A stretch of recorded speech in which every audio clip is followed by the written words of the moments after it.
Merci beaucoup, Philippe. Du coup, je vais faire un tout petit point d'actualité, parce que je pense qu'il va falloir qu'on se remobilise. Pour tout dire, la grande négociation qui était prévue sur la levée des brevets vient d'être annulée, parce qu'on a interdit aux négociateurs sud-africains, qui est un des deux pays avec l'Inde, qui porte la levée des brevets, le waiver devant l'OMC, de quitter l'Afrique du Sud pour des raisons liées aux nouveaux variants, que c'est absolument inadmissible d'imaginer ça, parce que si ce nouveau variant émerge, on le sait, c'est notamment parce qu'une partie des pays du Sud ont été privés de l'accès aux vaccins, que ce soit ceux qui devaient être donnés par l'initiative COVAX ou ceux qui auraient permis la production par la levée des brevets. Et nous sommes particulièrement concernés parce qu'une partie de notre travail avait abouti à ce que le président de la République, physiquement et en notre présence, annonce le soutien de la France à l'initiative de levée des brevets, sauf que depuis des semaines, les négociateurs français sont parmi les plus acharnés à s'opposer à la levée des brevets. Donc je dois dire que c'est particulier d'avoir cette situation-là, comme je ne pense pas que le ministère des Affaires étrangères et des Affaires européennes désobéisse au président de la République. Je pense que l'hypothèse de la duplicité n'est pas l'hypothèse la plus faible, et je pense qu'il va falloir que nous nous remobilisions tous ensemble, parce que nous avons une responsabilité à l'égard de l'ensemble de nos collègues partout dans le monde qui se battent pour l'accès aux droits et en particulier pour l'accès aux vaccins. Cette parenthèse terminée, je voudrais juste dire que pour apporter une part de réflexion d'Oxfam à cette thématique qui est la vôtre ce matin sur cette question des communs, je voulais essayer de vous parler de la modélisation qui a été faite au sein d'Oxfam par Kate Raworth, qui a continué depuis à travailler sur le sujet, qu'on appelle le donut, pour essayer de réfléchir sur quel serait un modèle compatible avec les limites de notre planète et de notre humanité. Je m'explique. Nous sommes nombreux à dire qu'une partie des difficultés auxquelles nous faisons face sont liées à un système qui dysfonctionne, un système économique extrêmement prédateur des ressources naturelles, mais aussi prédateur des ressources humaines, puisque au-delà des questions de crise climatique ou de crise de la biodiversité, plus exactement de catastrophe, parce qu'une crise, ça implique qu'on pourrait revenir à l'état antérieur. On sait désormais que nous devrons de toute façon nous adapter à au moins 1,5-2 degrés de plus. Il y a aussi des déséquilibres humains qui sont extrêmement puissants. Nous produisons 1,5 fois ce dont nous avons, les calories dont nous avons besoin pour nourrir l'ensemble des habitants de la planète. Et pourtant, la faim dans le monde progresse.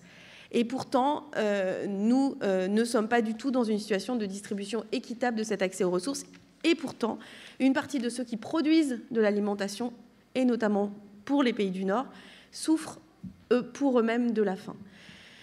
Nous sommes aujourd'hui dans un monde où, alors qu'il y a 40 ans, il fallait que des pays, voire les pays les plus puissants du monde, voire des coalitions de pays se réunissent pour envoyer des fusées dans l'espace, désormais aujourd'hui, c'est la concurrence entre deux milliardaires, enfin super hyper milliardaires, qui a les moyens d'organiser cette néo-conquête spatiale. Et je pourrais multiplier les exemples. Alors, si ces problèmes sont systémiques, c'est-à-dire que le système économique produit cette aggravation des inégalités, cette prédation des ressources naturelles, quel serait un modèle qui serait compatible avec à la fois un plancher social et un plafond environnemental? Ce modèle, il a été théorisé par Kate Raworth sous la forme d'un donut.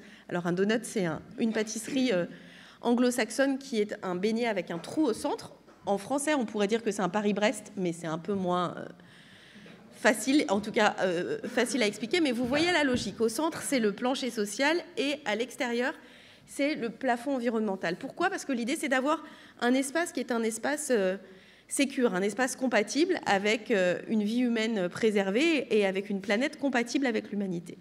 Et réfléchir sous cette forme-là, ça permet de voir dans quel secteur les choses débordent dans un sens ou dans un autre, et d'avoir une analyse aussi, possiblement territoire par territoire, pays par pays, continent par continent, pour regarder sur quel levier d'action on peut faire bouger les choses.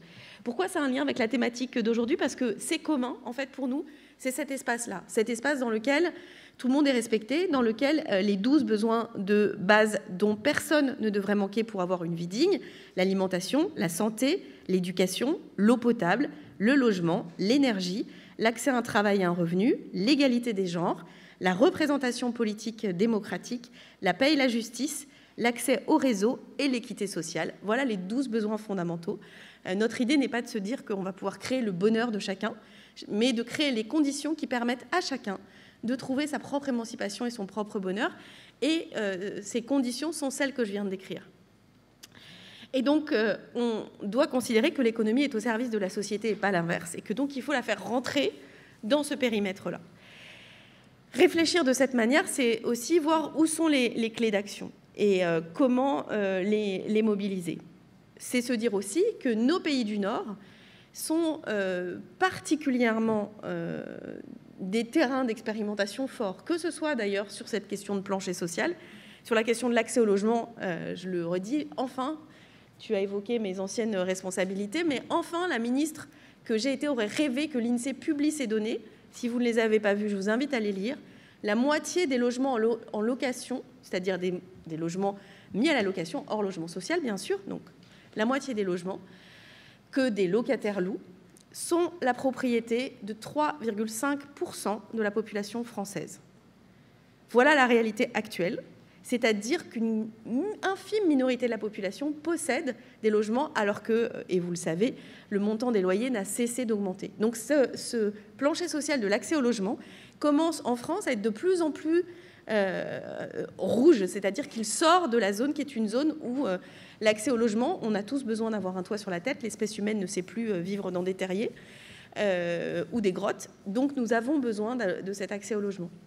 Et ça veut dire que justement, on doit pouvoir agir sur ces clés-là. Pourquoi notre responsabilité de pays du Nord est aussi importante ?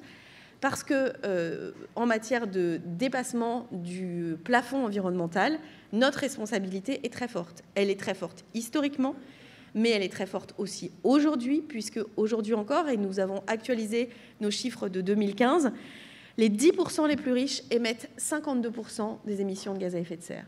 Et les 50% les plus pauvres émettent moins de 10%.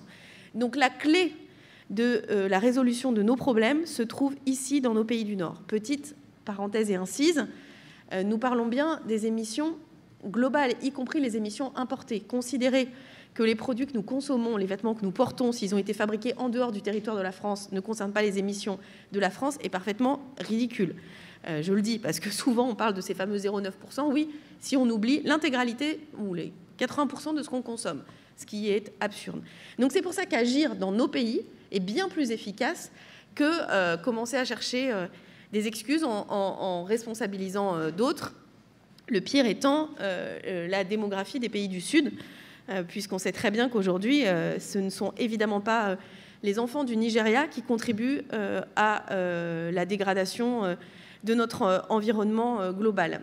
Et ça, c'est important parce que c'est aussi une source d'espoir. C'est-à-dire que ça signifie que si nous décidons d'agir, nous avons les moyens de pouvoir faire rentrer notre mode de fonctionnement dans ce périmètre.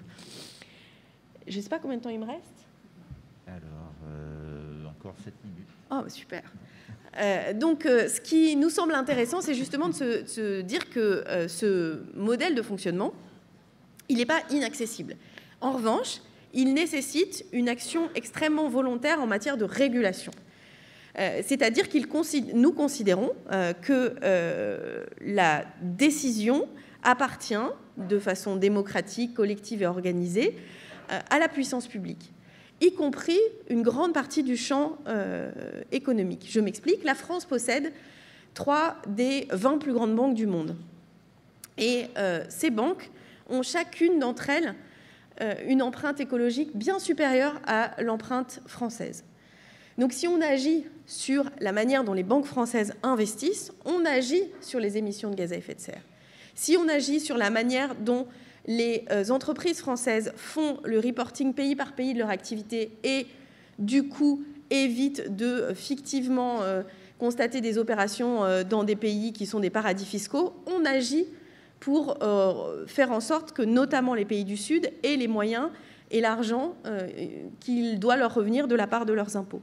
Et je pourrais multiplier les exemples, c'est-à-dire que plaider pour la régulation, c'est plaider pour le pouvoir citoyen. C'est plaider pour cette idée que nous vivons et que nous partageons un même espace en commun, qu'il n'y a pas de planète B, et que nous avons donc non seulement la responsabilité, mais la légitimité de décider la manière dont les choses s'organisent sur ce territoire. Et donc, il faut une réflexion globale, celle que vous avez ouverte autour des communs est intéressante, mais une réflexion qui situe dans quel univers et vers quel modèle nous souhaitons aller, en sachant que, et c'est la force, je crois, du modèle du donut, c'est que c'est un modèle très souple. Il définit un espace. Il ne définit pas exactement qui doit faire quoi. Il définit de la même manière que quand une plante grandit, elle arrive à maturité, et ben ensuite elle ne grandit plus, elle prend les ressources dans le sol, elle laisse tomber ses feuilles qui réalimentent le sol, mais elle ne grandit pas jusqu'à l'infini. Et ben c'est le même modèle. C'est un modèle d'un espace sécure pour tous et pour toutes. Et réfléchir sur chacune de nos politiques à l'aune de ce modèle est un exercice qui est un exercice intéressant. C'est un exercice qui peut aussi être intéressant au niveau local. Certaines villes s'en sont déjà emparées. C'est le cas d'Amsterdam, par exemple, qui a décidé de réfléchir son modèle de développement local sur la base du donut, parce que ça nous permet justement de prendre en considération l'ensemble des aspects. Et ça, c'est la deuxième partie que je pense importante, c'est de lier la question environnementale, la question du climat et la question sociale. Ça a souvent été l'objet de grandes controverses, et notamment entre les défenseurs de l'emploi, les syndicalistes par exemple, et les ONG environnementales. Il y avait 3 grands clivages. Le premier, c'était de dire vous occupez de l'avenir, nous on s'occupe d'aujourd'hui, alors qu'on sait maintenant que le sujet, ce n'est pas les générations futures. La deuxième chose, c'était vous vous occupez de la planète, nous on s'occupe des humains. En fait, la planète, il faut dire les choses. Et peut-être que c'est une erreur des écologistes d'avoir parlé de sauver la planète. La planète n'en a strictement rien à faire de son propre climat. Elle a vécu sans les dinosaures, avec les dinosaures, sans les dinosaures de nouveau. Elle peut se réchauffer, elle va réadapter ses courants marins, ses courants aériens, tout ça, peu importe. Le sujet qui est en cause, c'est la compatibilité du climat avec l'espèce humaine. Donc ce n'est pas un sujet de planète, c'est un sujet d'humanité. Et enfin, le dernier sujet qui est important aussi, qui est celui de dire vous vous occupez de la nature, de la biodiversité, du climat, c'est bien, nous on s'occupe de l'emploi. Et là je pense qu'effectivement, et je crois que les temps changent et c'est très important, puisque nous faisons partie et je crois que la LDH aussi, de plusieurs collectifs qui mixent, et c'est très nouveau, pour une vieille écologiste que je suis, c'est très nouveau, qui mixent des organisations de culture très différentes au sein d'une part du Pacte du pouvoir de vivre et aussi au sein du collectif Plus Jamais Ça, pour dire nous pouvons travailler ensemble à un modèle qui est à la fois riche en emplois et qui respecte les limites de la planète. Et que ça, c'est vraiment pour moi un élément essentiel, parce que ça permet de dépasser ces antagonismes et de mesurer que, comme c'est le cas sur la question des vaccins, et nous l'avons fait avec les syndicats du secteur de la pharmacie d'ailleurs, on peut partager ce modèle et on peut aussi dialoguer sur les sujets qui sont difficiles. Parce que, et ça ce sera la fin de ce que je veux dire, cette transition, elle n'est pas forcément évidente. Il faut dire les choses. Si on doit laisser des fossiles dans le sol, il ne faut plus faire rouler de véhicules thermiques du tout. Mais il ne faut pas non plus les remplacer à 100% par des véhicules électriques. Ce n'est pas ça l'enjeu. L'enjeu, c'est de changer nos mobilités. L'enjeu, c'est de changer les types de véhicules qu'on fait rouler. On n'a pas besoin d'une tonne 8 de métal qui est prévu pour transporter 5 passagers et tous leurs bagages à 150 km/h pour rouler à 20 km/h en ville tout seul. Vraiment pas. Donc de repenser ce modèle, ça veut dire aussi se dire que certaines activités vont changer de manière profonde, que l'activité des pétroliers doit évidemment être profondément transformée. Mais ça a existé dans le passé. Et on a parfois Alors avant, je disais, on a un regard de poulet, mais c'est très méchant à l'égard des poulets. Ils n'ont pas du tout un champ de vision resserré. Les poulets, les poules et les coqs ont un champ de vision très large, donc j'arrête de dire que c'est une vision de poulet. Je cherche l'animal qui a un champ de vision très serré. Si quelqu'un est au courant, ça me fera plaisir. Mais en fait, qu'on regarde Non, en fait, on peut voir jusque-là, nous. Oui, mais enfin... C'est vrai que, j'allais dire techniquement, notre champ de vision biologique est beaucoup plus vaste, mais c'est vrai qu'en matière de décision, il est très resserré. Une entreprise comme Shell, elle s'appelle Shell parce qu'au départ, c'était une entreprise qui commercialisait des coquillages. Nokia faisait des bottes en plastique. American Express, c'était une entreprise de diligence. Puis, ils se sont spécialisés dans le transport de fonds, puis dans la dématérialisation de la monnaie.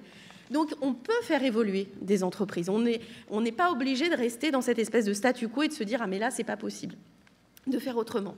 Et pour ça, je crois que la pandémie est peut-être l'élément, si on doit trouver quelque chose de positif de cette pandémie, c'est de se rendre compte que plein de choses dont on disait jusqu'à il y a peu que c'était totalement impossible, changer complètement nos modèles de vie était totalement impossible. Il y a eu un moment dans le monde où 60% des enfants ne pouvaient pas aller à l'école parce que leurs écoles étaient fermées. Mettre les avions, clouer les avions au sol, placer des millions de personnes en télétravail. On a pu faire des choses extrêmement rapidement. La deuxième chose, c'est que, ou peut-être la première, d'ailleurs je ne l'ai pas dit dans l'ordre, c'est qu'on a tous été touchés individuellement. J'ai trouvé ça très intéressant, la table ronde précédente, où chaque autre était potentiellement l'ennemi, c'est-à-dire que chacun et chacune d'entre nous était individuellement en risque et du même risque sur l'ensemble de la planète. Et que peut-être que cela participe d'un début de prise de conscience d'une communauté de terriens, c'est-à-dire que nous ne sommes pas seulement des Français, des Européens, mais nous sommes à un moment des terriens, c'est-à-dire que nous pouvons vivre la même expérience, mais aussi que tout un tas de règles dont on a dit qu'elles étaient intangibles, les 3% évidemment, mais on a nationalisé les salaires. Le chômage partiel, c'est la nationalisation des salaires, de façon bienvenue d'ailleurs. Je pense que c'était une bonne décision. L'autre leçon, et qui va avec, c'est qu'on a vu que le seul niveau de solidarité pertinente, il était au niveau de l'ensemble de la société.